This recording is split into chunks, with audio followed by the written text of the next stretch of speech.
नाही पोटी भूतदया, नाही सूचिष्टमंत काय, नाही जन्मसी निवावय वचनमृत. न कळे भक्ती, न कळे ज्ञान, न कळे वैराग्य, न कळे ध्यान, न कळे मोक्ष, न कळे साधना या नावाबद्ध, न कळे देव निश्चयात्मक, न कळे संतांच्या विवेक, न कळे मायेचे कौतुक या नावाबद्ध, न कळे परमार्थेचे गुण, न कळे आध्यात्मिक निरूपण, न कळे आपणासी आपण या नावाबद्ध, न कळे जीवाचे जन्ममूळ, न कळे साधनाचे फळ, न कळे तत्वता केवळ या नावाबद्ध, न कळे कैसे तो बंधन, न कळे मुक्तीचे लक्षण, न कळे कैसे तो बंधन, न कळे वस्तू विलक्षण या नावबद्ध, न कळे शास्त्रार्थ बोलिला, न कळे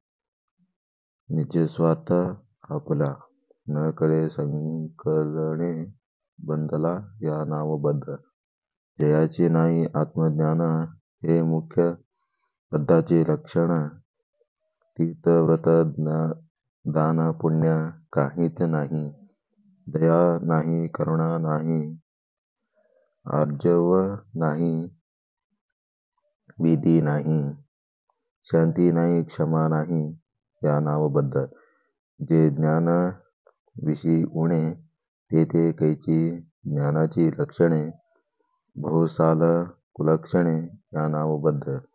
श्री समर्थ रामदासांनी बद्ध कोणाला म्हणावे या संबंधी विचार व्यक्त करताना आणखी काही वेगळ्या बाबीचा विचार व्यक्त केला आहे.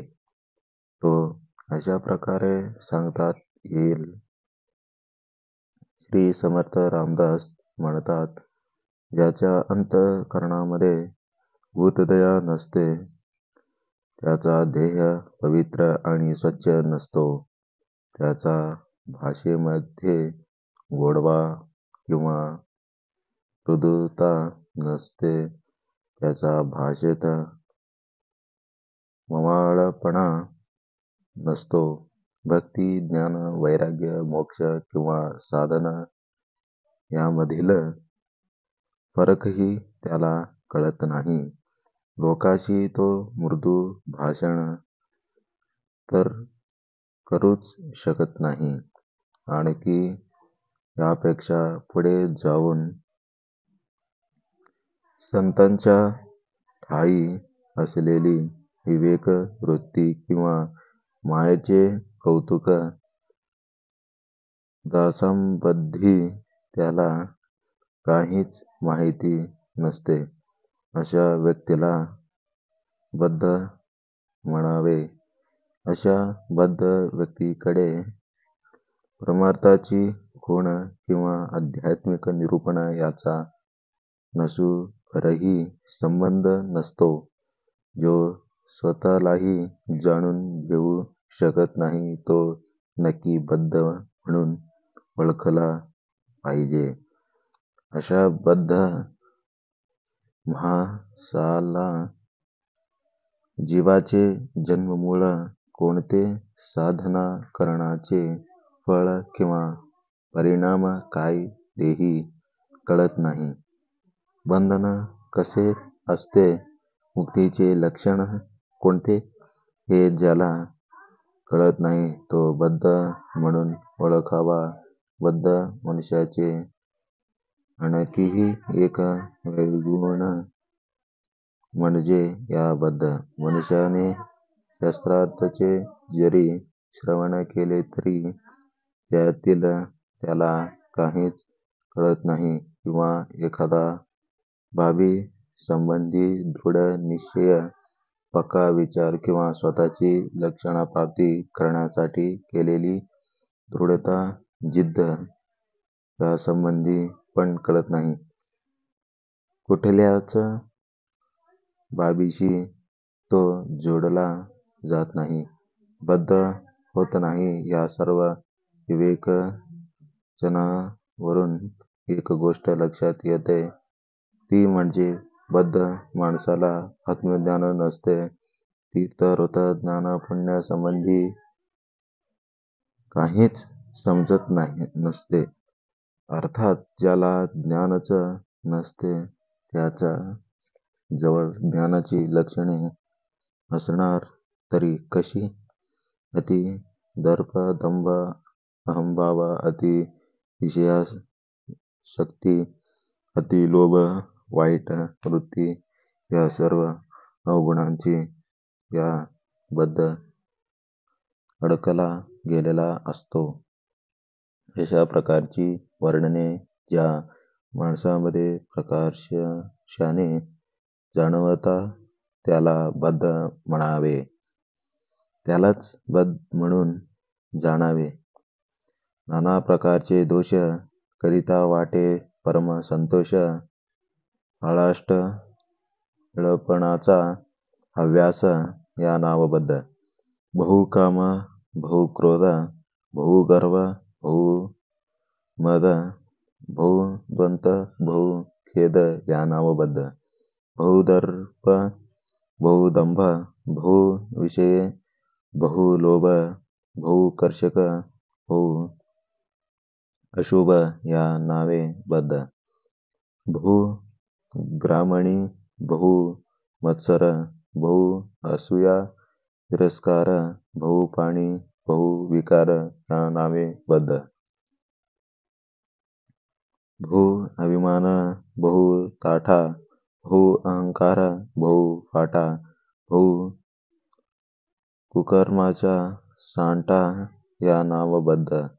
बहु पापट्या, वादवेदा, बहु कृतक, भेदाभेद, बहु क्रूर, कृपामंद या नावबद्ध. निंदा, बहु द्वेष, बहु अधर्म, बहु अभिलाष, बहु प्रकारचे दोष या नावबद्ध.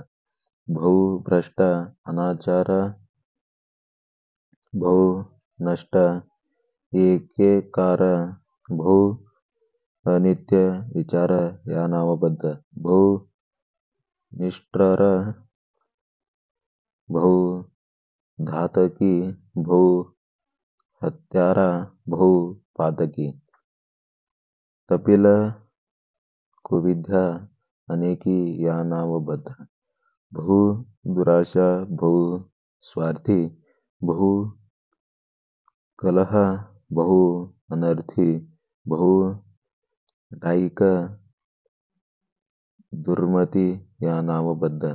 श्री समर्थांनी या ठिकाणी बद्धाचे लक्षण विशद करताना त्याच्या अंगी असलेले अवगुण व्यक्त केले आहेत. तो नाना प्रकारचे दोष म्हणा.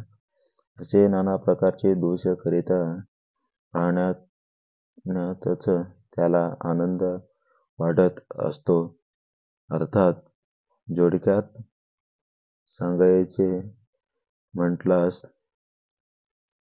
पष्टपणा त्याचा चाललेला असतो. त्या बाळपणामध्ये आणखीन भर म्हणून अधिकाम, अतिक्रोध, अतिगर्व, अतिमद आदी भांडखोरपणा, अतिदुःख असते. त्याच्या स्वभावामध्ये त्याच्या अंगी मत्सरी भार, दोषभार, गावगुंडपणा, अति मत्सरी वृत्ती, लोकांचा तिरस्कार करण्याची वृत्तीचे प्रमाण सीमा ओलांडून पुढे गेले ते आपणास जाणव असते.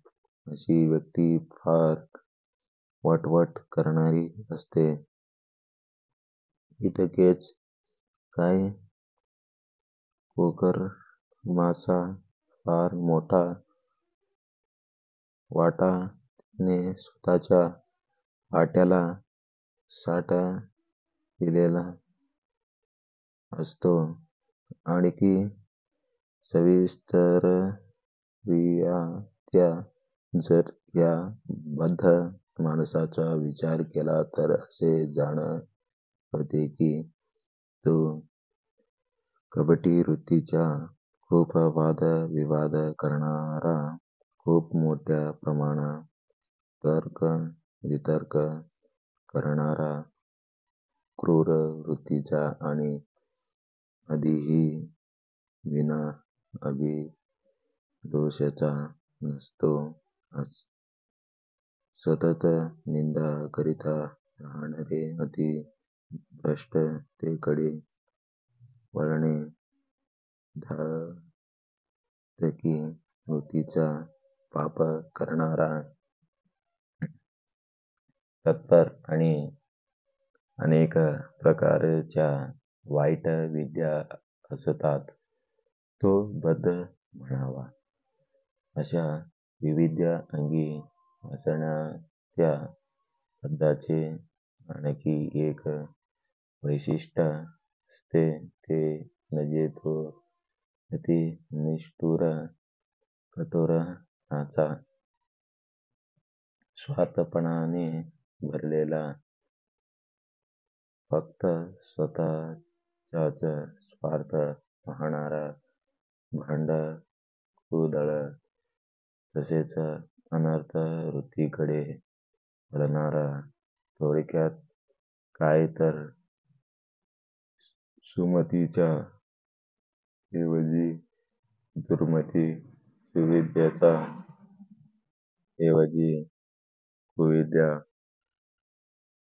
मवाळच्याऐवजी निष्ठुर, निस्वार्थी ऐवजी भरपूर स्वार्थी, पुण्यवानाऐवजी पाप करणारा, प्रेमळाच्याऐवजी तापट, अर्थपूर्णतेऐवजी